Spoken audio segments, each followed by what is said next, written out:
tarde, Renato, e muito obrigado por estar conosco nesta quinta-feira. Boa tarde, pessoal. Prazer estar falando com vocês. Muito obrigado pelo convite mais uma vez.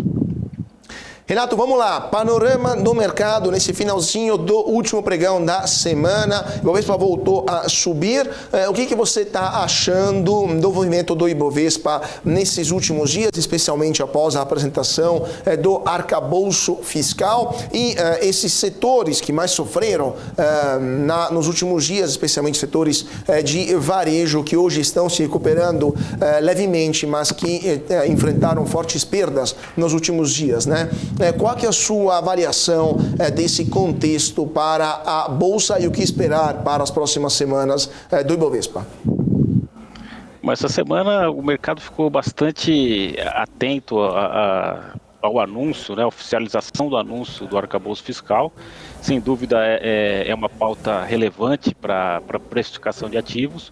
E também é muito importante aqui a gente observar qual é o movimento do maior mercado acionário do mundo, que é o S&P 500. Então, esses dois pontos de atenção, os agentes ficam atentos. Internamente, sem dúvida, o posicionamento fiscal que o governo vem propondo para a mudança do arcabouço, né, para o anúncio do arcabouço fiscal, que vai dar as diretrizes da responsabilidade fiscal, do direcionamento da dívida pública, como que os investidores vão estar observando a responsabilidade dos gastos, né, e o direcionamento dos investimentos no país. Por outro lado, o maior risco ainda acaba sendo que lado que vai vir o S&P 500, né? Ele está ali próximo dos 4.200 pontos, é um ponto importante para acionar uma possível bull run, né? Um novo movimento de alta, os investidores muito atentos aos balanços que já começaram a sair nos Estados Unidos, começando com os bancos. Os principais bancos norte-americanos trouxeram bons resultados bastante expressivos nos seus lucros. E aqui, internamente, também nós vamos começar a temporada de resultados, e aí que a gente gosta de começar a observar, no meu caso, o que eu olho para o setor de transportes e logística, eu tenho muito interesse em estar observando aí como que vão vir os resultados aí das companhias. Então, e a expectativa para a semana que vem é mais um pouco do mesmo, olhar os resultados das companhias americanas, ver aí como que os agentes políticos vão estar reagindo às comissões para aprovação da votação do arcabouço fiscal, qual será o cronograma de aprovação. Então a gente vai estar atento aí, principalmente ao balanço das empresas norte-americanas e mais especificamente aqui no Brasil também nós vamos começar a receber os resultados das companhias brasileiras. Perfeito, perfeito. Então, eu vou deixar a próxima pergunta aqui para o David. David, qual que é a sua pergunta? Olá, Renato, boa tarde, um prazer estar falando contigo. Você mencionou com relação a acompanhar o setor de transporte, setor de logística. Quais são as perspectivas para resultados referentes a esse primeiro trimestre, né? A gente vê ainda um juros elevado, o país, em termos de crescimento econômico, a expectativa pensando no final do ano, um resultado não tão satisfatório, e a gente sabe que a gente depende muito da malha do país para que a gente também tenha um menor custo e tenha mais investimentos. Como você tem vislumbrado tanto o setor, como também os resultados da companhia referentes ao primeiro trimestre de 2023? Olá, David, boa tarde, obrigado pela pergunta. Bem, a gente olha o setor de transportes, ele indica bastante sobre a atividade industrial, atividade econômica do país. Mas segmentando, a gente começa falando do setor aéreo, a gente observa uma forte demanda no primeiro trimestre. A Gol já apresentou alguns dados operacionais. A gente pode perceber que a demanda por voos domésticos ela permanece em níveis superiores ao período período pré-pandemia. Os voos corporativos têm reagido muito bem esse primeiro trimestre, que é é um segmento onde o ticket médio da passagem é maior, onde as companhias aéreas conseguem capturar uma margem operacional superior às viagens domésticas, e os voos internacionais também têm demonstrado recuperação. Então a gente começa com o setor de aviação, a gente começa já com um viés positivo, onde a demanda ela permanece aquecida, ela vem de uma recuperação e permanece aquecida nos 3 segmentos de aviação doméstica, corporativa e internacional. Ainda os custos continuam pressionando, sem dúvida, o custo de combustível de aviação ele pressiona, mas a gente já percebe uma certa estabilidade na cotação do dólar. O dólar ele ficou flutuando aí próximo de R$5. Isso, de uma certa forma, é positivo quando a gente entende que a volatilidade ela é a que mais penaliza as companhias aéreas. As companhias aéreas elas têm uma metodologia de precificação de tarifas muito dinâmica, e a variação cambial ela atrapalha bastante a precificar, atrair maior demanda por passageiros. Então, resumindo, para o setor de aviação, a gente vê com bons olhos o primeiro TRI.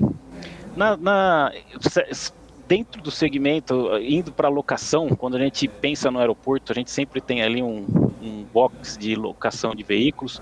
A gente tem um segmento que cresce de uma forma muito consistente. Nos últimos, podemos dizer assim, há mais de 5 anos, as locadoras de veículos no Brasil vêm entregando um crescimento muito relevante. E aí o setor como um todo, Localiza, Movida, a Localiza fazendo um movimento grande de fusão com a Unidas, a Movida fazendo uma reestruturação muito forte dentro do grupo Simpar, ela conseguiu capturar valor dentro do grupo e também no segmento. Então a gente vê um segmento de locação corporativa de veículos ainda bastante aquecido, com muita possibilidade de crescimento. No Brasil, menos de 10% das companhias elas fazem a terceirização de sua frota, ou seja, existe um espaço muito grande para essas empresas de locação de veículos crescerem dentro das frotas corporativas do Brasil. E o segmento de locação individual de veículos também cresce bastante, com um produto que foi criado aqui no Brasil, que é a locação individual de longo prazo. Elas vêm trazendo esse produto novo, e pelo lado da pressão, elas sentem, as locadoras elas sentem um pouco de dificuldade no momento de compra dos veículos 0 km. Então existe um gargalo de fornecimento de veículos 0 km pelas montadoras, desde o processo de fornecimento de chips. As montadoras elas vêm sentindo uma dificuldade muito grande em aumentar o nível de produção, e as locadoras, como principal cliente das montadoras, elas acabam tendo maior dificuldade de comprar um volume maior de veículos para poder abaixar a idade média de seus veículos. Então a gente vê um misto ainda positivo para as locadoras de veículos. Elas têm uma capacidade muito grande de comprar novos veículos, mas você mencionou o nível de juro acaba pressionando também a rentabilidade da operação. Quando a gente olha uma operação de locação de veículos, existe uma estratégia muito clara, que é fazer a captação do recurso no mercado através de dívidas e fazer uma compra em grande volume com as montadoras para obter um grande desconto na hora da compra, fazer a locação ideal desse veículo e depois desmobilizar o ativo com a venda dos seminovos. Então a gente percebe que na ponta de captação elas acabam consumindo boa parte da rentabilidade do processo de locar um veículo e até a sua venda. O segmento de venda de seminovos continua aquecido. A gente já vem observando nos Estados Unidos o preço do carro usado tem apresentado queda, então a gente deve observar nos próximos trimestres também um arrefecimento do mercado de veículos usados, com estabilidade pelo menos no preço. Isso vai pressionar também um pouco as margens das locadoras, mas no geral são empresas que sabem fazer muito bem essa operação de compra de veículos, locação e desmobilização. Então a gente vê também um primeiro trimestre positivo para as locadoras.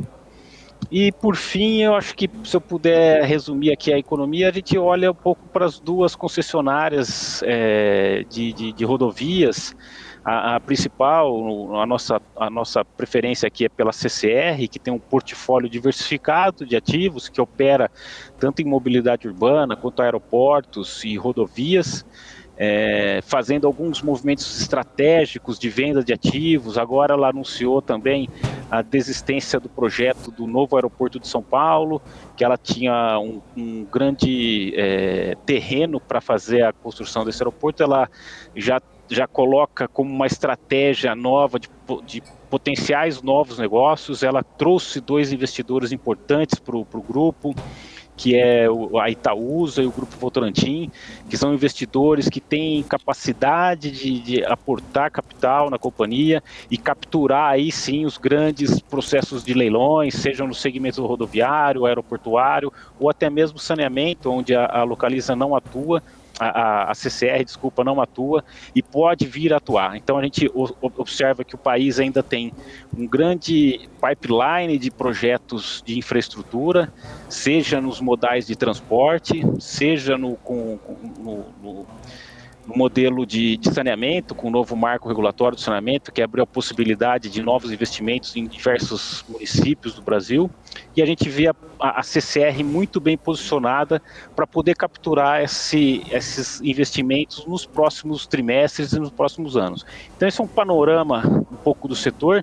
A gente entende que esses níveis de juros, eles não trazem benefício para nenhuma economia, e aí não é só o setor de transporte, mas todas as empresas aí que captam recursos para otimizar a sua estrutura de capital, elas acabam sendo penalizadas na sua linha de despesa financeira. Então a gente vai observar aí uma alta na linha de despesa financeira, tanto das companhias aéreas, quanto das locadoras de veículos e também nas concessionárias. A ver, então, o que vai acontecer com o setor de transporte, setor logístico em geral. Eu queria agradecer muitíssimo o Renato Alling, analista da BBVI, por ter estado conosco nesta quinta-feira. Muito obrigado, Renato, e com certeza voltaremos a falar nesse e de outros setores juntos. Então, ok, pessoal, muito obrigado pelo convite. Sempre um prazer falar com vocês. Até mais.